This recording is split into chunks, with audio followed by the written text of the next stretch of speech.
नमस्कार, आप देख रहे हैं डीडी न्यूज का खास बुलेटिन एक्सप्रेस 100, जहां हम आपके लिए लेकर आते हैं बड़ी खबरें, जिनमें शामिल होती हैं राजनीति की खबरें, मनोरंजन, देश दुनिया और खेल और व्यापार जगत की सभी बड़ी खबरें एक्सप्रेस यानी फटाफट अंदाज में। मैं हूं आपके साथ पराक्रम सिंह शेखावत। तो आइए शुरू करते हैं तेज रफ्तार से जुड़ी खबरें। प्रधानमंत्री नरेंद्र मोदी ने कर्नाटक के मंड्या दौरे पर काल भैरवेश्वर मंदिर में पूजा अर्चना की और श्री गुरु भैरवैक्य मंदिर का लोकार्पण किया। ये मंदिर श्री श्री श्री बाल गंगाधर नाथ महास्वामी जी की स्मृति में पारंपरिक द्रविड़ वास्तुकला शैली में बनाया गया है। प्रधानमंत्री ने पूर्व प्रधानमंत्री एच डी देवेगौड़ा के साथ मिलकर सौंदर्य लहरी और शिव महित्म स्त्रोतम नामक पुस्तक का विमोचन भी किया। प्रधानमंत्री ने इस दौरान कहा कि मंदिर के उद्घाटन का साक्षी बनना उनके लिए सौभाग्य की बात है। ज्वालापीठ पर समय बिताना, अब यहां उपस्थित जनसमूह के दर्शन करने का अनुभव मेरे साथ हमेशा रहेगा। मैं इसे अपना सौभाग्य मानता हूं और आपके बीच आने का अवसर मुझे मिला, ये मेरे लिए प्रसन्नता की बात है। प्रधानमंत्री मोदी आज तमिलनाडु में कन्याकुमारी के दौरे पर रहेंगे, जहां वो नागरकोइल में चुनावी अभियान के मद्देनजर रोड शो करेंगे। इसे लेकर तमाम तैयारियां पूरी हो चुकी हैं। प्रधानमंत्री के दौरे को लेकर न सिर्फ राज्य में बल्कि भाजपा पदाधिकारी और कार्यकर्ता भी जोश में हैं, बल्कि स्थानीय जनता भी उत्साह में है। बिहार में आज से सम्राट युग की शुरुआत। करीब 20 साल राज्य में सत्ता परिवर्तन हुआ और भारतीय जनता पार्टी के कद्दावर नेता सम्राट चौधरी राज्य के नए मुख्यमंत्री बन गए। सम्राट चौधरी ने बिहार के 24वें मुख्यमंत्री के तौर पर शपथ ली। राज्यपाल लेफ्टिनेंट जनरल सैयद अता हसनैन ने सम्राट को मुख्यमंत्री पद की शपथ दिलाई। 1990 के दशक में सम्राट ने सक्रिय राजनीति में कदम रखा। साल 2024 में उन्हें बिहार का उप मुख्यमंत्री बनाया गया। इसके बाद उनका राजनीतिक पद और बढ़ गया। वो राज्य की राजनीति में शीर्ष नेताओं में शामिल हो गए। बिहार में मुख्यमंत्री सम्राट चौधरी के साथ ही जेडीयू से विजय कुमार चौधरी ने मंत्री पद की शपथ ली। उन्हें बिहार में उप मुख्यमंत्री बनाया जाएगा। उप मुख्यमंत्री बनने से पहले वो नीतीश कुमार सरकार में जल संसाधन मंत्री का पद संभाल रहे थे। इसके साथ ही जेडीयू से विजेंद्र प्रसाद यादव ने भी मंत्री पद की शपथ ली। उन्हें उप मुख्यमंत्री बनाया गया। वो नीतीश कुमार में सरकार में प्लानिंग और डेवलपमेंट मंत्रालय संभाल रहे थे। पश्चिम बंगाल में विधानसभा चुनाव के लिए प्रचार जोरों पर। इसी बीच आज केंद्रीय वित्त मंत्री निर्मला सीतारमण और पूर्व केंद्रीय मंत्री स्मृति ईरानी का राज्य में महत्वपूर्ण दौरा।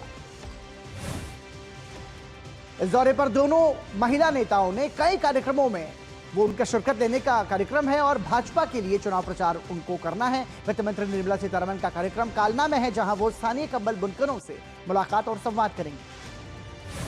साथ ही वो कलना में कंबल बुनकरों के घर जाकर लाभार्थियों को बुनकर कार्ड भी वितरित करेंगी। वहीं पूर्व केंद्रीय मंत्री स्मृति ईरानी हुगली में रोड शो करेंगी। आज केंद्रीय गृह और सहकारिता मंत्री अमित शाह राज्य के विभिन्न विधानसभाओं में जनसभाओं को संबोधित करेंगे। उनका पहला कार्यक्रम दार्जिलिंग और कुर्सियांग विधानसभा क्षेत्र में होगा, जहां वो स्थानीय मतदाताओं से सीधा संवाद करेंगे। इसके बाद गृह मंत्री राजगंज और जलपाईगुड़ी विधानसभा क्षेत्रों में जनसभाएं करेंगे। गृह मंत्री अमित शाह का यह दौरा अलीपुरद्वार तक जारी रहेगा, जहां वो फालाकाटा और मदारी हाट के मतदाताओं को संबोधित करेंगे। इसके बाद अमित शाह कूच बिहार में भी एक जनसभा को संबोधित करेंगे। वहीं मुख्यमंत्री ममता बनर्जी के नेतृत्व में टीएमसी असली बंगाली पहचान के संदेश के साथ शोभा यात्राएं और जनसभाएं आयोजित करेंगी। भवानीपुर में भाजपा के शुभेंदु अधिकारी मुख्यमंत्री ममता बनर्जी को कड़ी चुनौती दे रहे हैं और आरोप प्रत्यारोप का दौर भी जारी है। बंगाली बनाम बाहरी मुद्दे पर टीएमसी और भाजपा के बीच तकरार बढ़ी हुई है। इस बीच शुभेंदु अधिकारी ने चौरंगी, जोरांसाखो, श्यामपुकुर और मानिकतला विधानसभा क्षेत्र में पदयात्रा की, जिससे भाजपा और उनके अपने राजनीतिक संदेश को मजबूत करने की कोशिश उन्होंने की। टॉलीगंज जो बंगाली फिल्म उद्योग और फुटबॉल के लिए प्रसिद्ध है, हालांकि मेसी खान ने इस उपलब्धि पर सवाल उठाए, जिससे लोगों में नाराजगी जताई देखी जा रही है और प्रधानमंत्री नरेंद्र मोदी ने इसे तृणमूल सरकार के कुशासन का उदाहरण बताया। टॉलीगंज का इलाका विवादों में घिरा हुआ है, जहां अरूप विश्वास के भाई स्वरूप विश्वास के दखल से असंतोष बढ़ा है। पिछले विधानसभा चुनाव के मुकाबले लोकसभा चुनाव में जीत का अंतर घटने को एंटी इनकम्बेंसी का संकेत माना जा रहा है। इलाके में मैदान में और जलाशयों को भरने के आरोप भी हैं। इस बीच तमिलनाडु के मुख्यमंत्री और डीएमके उम्मीदवार एमके स्टालिन का चुनावी कैंपेन जारी।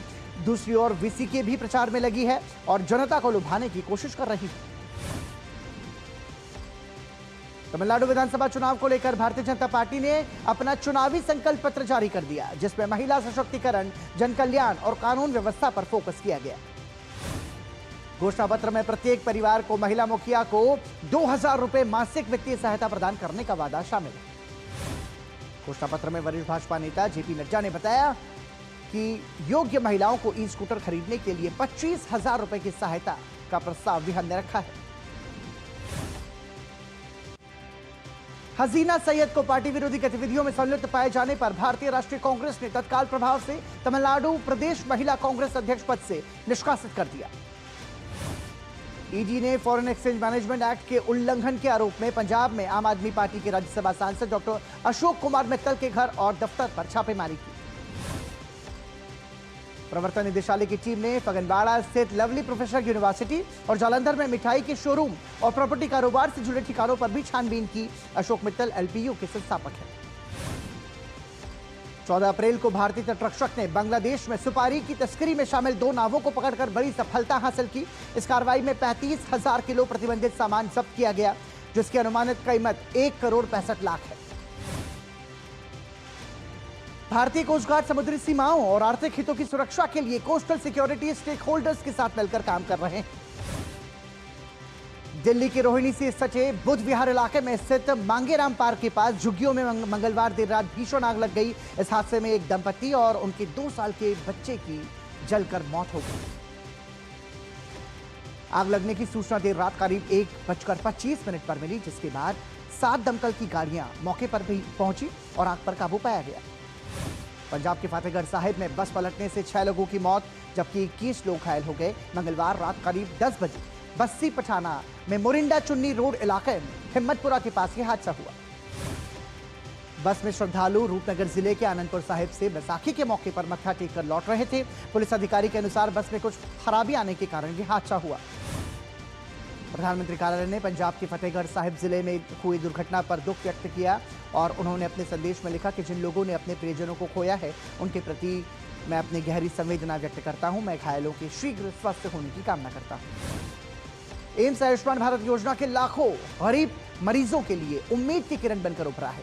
एम्स नई दिल्ली में अब तक आयुष्मान भारत योजना के तहत 80,000 से अधिक लोगों का मुफ्त इलाज हुआ है। छत्तीसगढ़ के वेदांता पावर प्लांट में बॉयलर ट्यूब फटने से 16 मजदूरों की मौत हो गई, जबकि 20 से अधिक मजदूर गंभीर रूप से झुलस गए। इनमें से कम 5 की हालत बेहद नाजुक बताई जा रही है। हादसे के बाद घायलों को बेहतर इलाज के लिए विभिन्न हायर सेंटर भेजा गया और राहत कार्य अभी भी जारी है। जिला प्रशासन ने मामले की मजिस्ट्रियल जांच के आदेश दिए हैं और प्लांट परिसर को पुलिस छावनी में तब्दील कर दिया गया।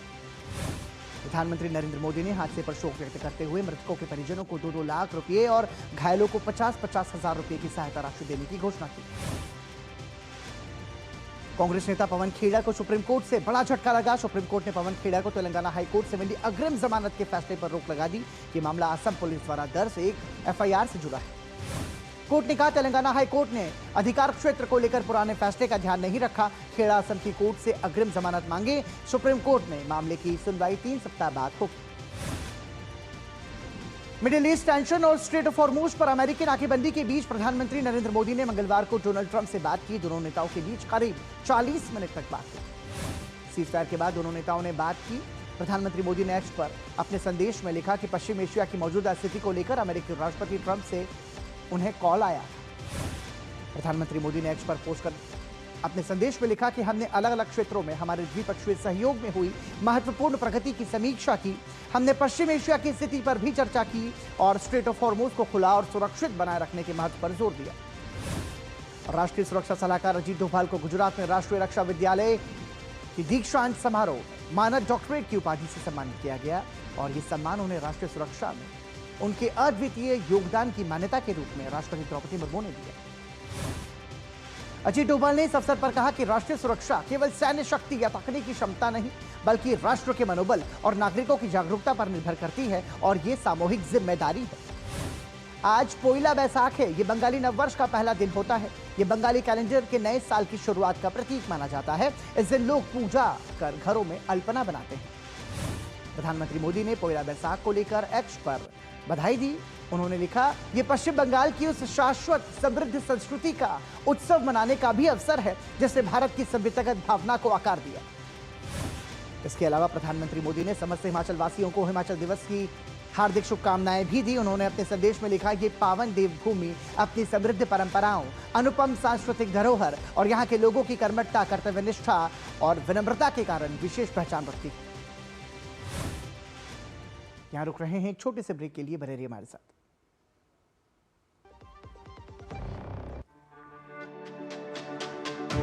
मेरी पसंद, मेरी पसंद, मेरी पसंद, मेरी पसंद, हमारी पसंद, हम सबकी पसंद। मजबूत देश का मजबूत सरिया हो गया स्टील। ब्रेक के बाद एक बार फिर स्वागत, देख रहे हैं एक्सप्रेस 100।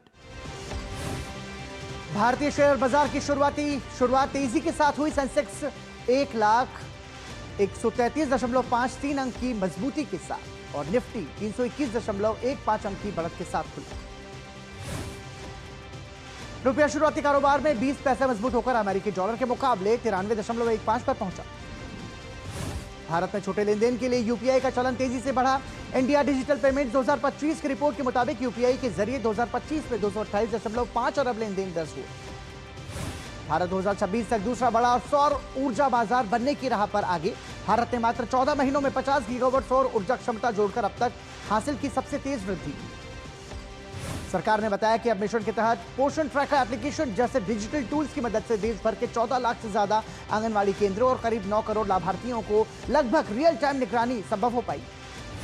केंद्रीय सड़क परिवहन और राजमार्ग मंत्रालय ने नेशनल हाईवे पर ओवरलोडेड वाहनों के लिए शुल्क संबंधी नियमों में बदलाव करते हुए नियम अधिसूचित किए। इन नियमों को नेशनल हाईवे फीस चौथा संशोधन नियम 2026 के तहत लागू किया गया।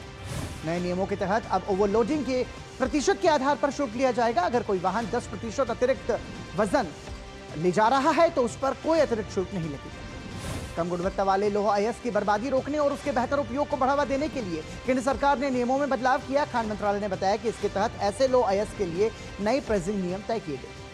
नए नियमों के अनुसार 35% से लेकर 45% से कम Fe कंटेंट वाले लौह अयस्क की औसत बिक्री कीमत को 45 से 51% ग्रेड वाले लौह अयस्क की ASP का 75% रखा जाएगा।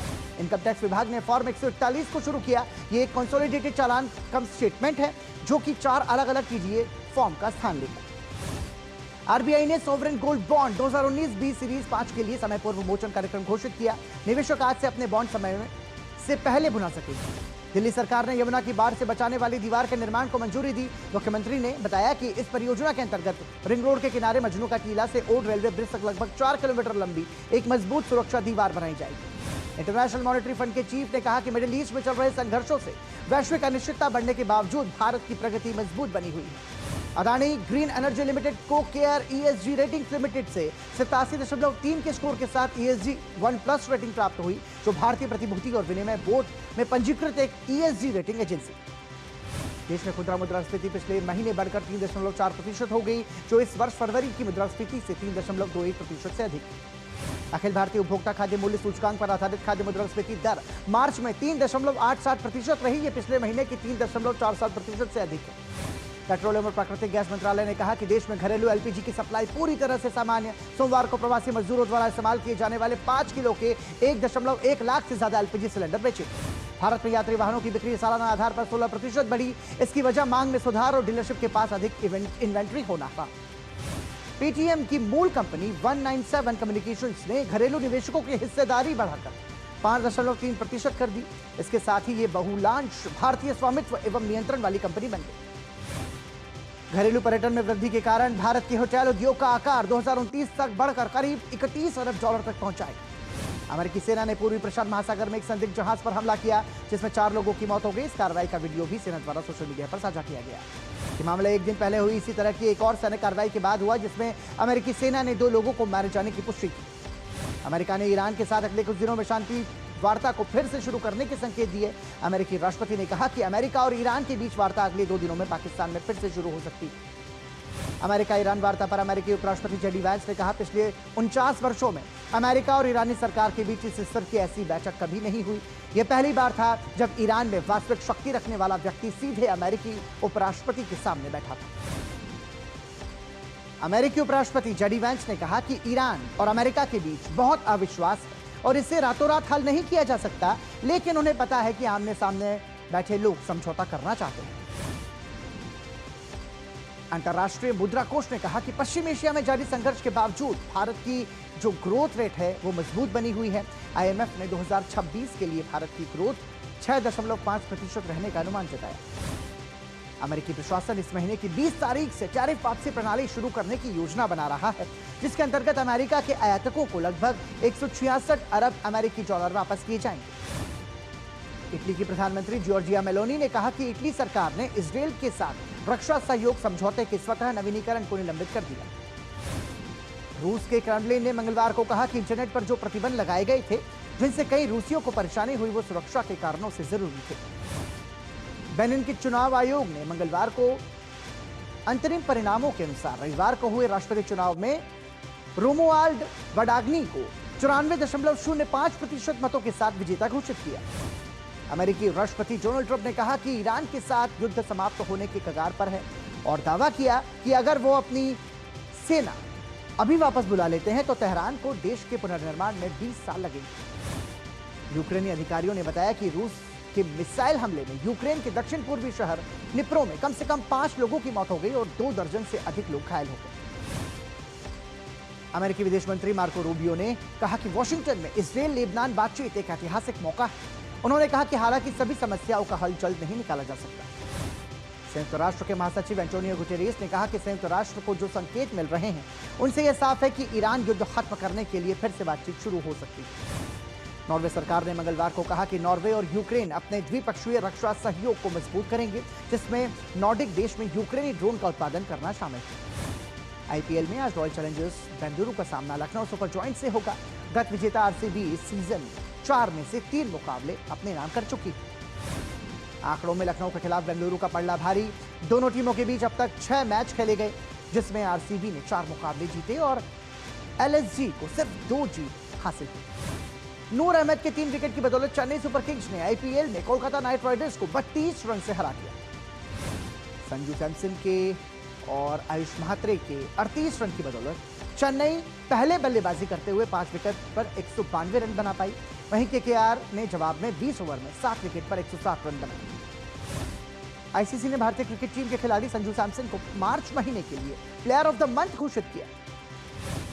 श्रीलंका के तेज गेंदबाज दिलशान मधुशंका को चोटिल ब्राइडन कार्स की जगह आईपीएल में सनराइजर्स हैदराबाद की टीम में शामिल किया गया। उज्बेकिस्तान के जावोखिर सिंदारोव ने 2026 कैंडिडेट्स शतरंज टूर्नामेंट जीत लिया है। इस जीत के बाद अब वो इस साल के आखिर में विश्व चैंपियनशिप खिताब के लिए भारत के डी गुकेश को टक्कर देंगे। 20 वर्ष के सिंदारोव ने 13वें दौर नीदरलैंड्स के अनीश गिरी से ड्रॉ खेलकर एक दौर बाकी रहते जीत हासिल की। वो पूरे टूर्नामेंट में अपराजय रहे। भारतीय ग्रैंडमास्टर आर वैशाली ने चीन की जोंगी तान से ड्रॉ खेलकर महिला कैंडिडेट शतरंज टूर्नामेंट में खिताब की दौड़ में अपनी जगह बनाई। महिला वर्ग में वैशाली और असायु बायेवा के 7.5 अंक हैं। गत विजेता पेरिस सेंट जर्मेन ने चैंपियंस लीग के सेमीफाइनल में स्थान बना लिया। क्वार्टर फाइनल में पीएसजी ने इंग्लिश क्लब लिवरपूल को हराकर अंतिम 4 में जगह बनाई। दूसरे लेग में पीएसजी के लिवरपूल को 2-0 से शिकस्त मिली। पीएसजी के लिए दोनों गोल डेम्बले और दूसरे हाफ में किए डेम्बले ने, और इससे पहले पीएसजी ने पहले लेग में भी 2-0 से जीत हासिल की। Spanish club Barcelona champions league से बाहर हो गई। प्रतियोगिता के क्वार्टर फाइनल में एक अन्य स्पेनिश क्लब एटलेटिको मैड्रिड ने बार्सिलोना को हराकर सेमीफाइनल में स्थान बनाया। दूसरे लेग में बार्सिलोना ने 2-1 से जीत हासिल की, लेकिन पहले लेग में मिली 0-2 की हार के कारण वो 3-2 के एग्रीगेट स्कोर के साथ मुकाबला गंवा बैठी। दूसरे लेग में बार्सिलोना के लिए लामिन यामल और फरहान टोरेस ने गोल किए। चैंपियंस लीग के क्वार्टर फाइनल में आज इंग्लिश क्लब आर्सेनल का सामना स्पोर्टिंग सीपी से होगा। आर्सेनल ने पहले लेग में 1-0 से जीत हासिल की थी। और चैंपियंस लीग के एक अन्य क्वार्टर फाइनल के दूसरे लेग में आज देर रात जर्मन क्लब बायरन म्यूनिख का सामना स्पेनिश दिग्गज रियल मैड्रिड के साथ होगा। बायर्न ने पहले लेग में 2-1 से जीत हासिल की थी। और इसी के साथ ही एक्सप्रेस न्यूज 100 में इतना ही। दीजिए अनुमति। नमस्कार।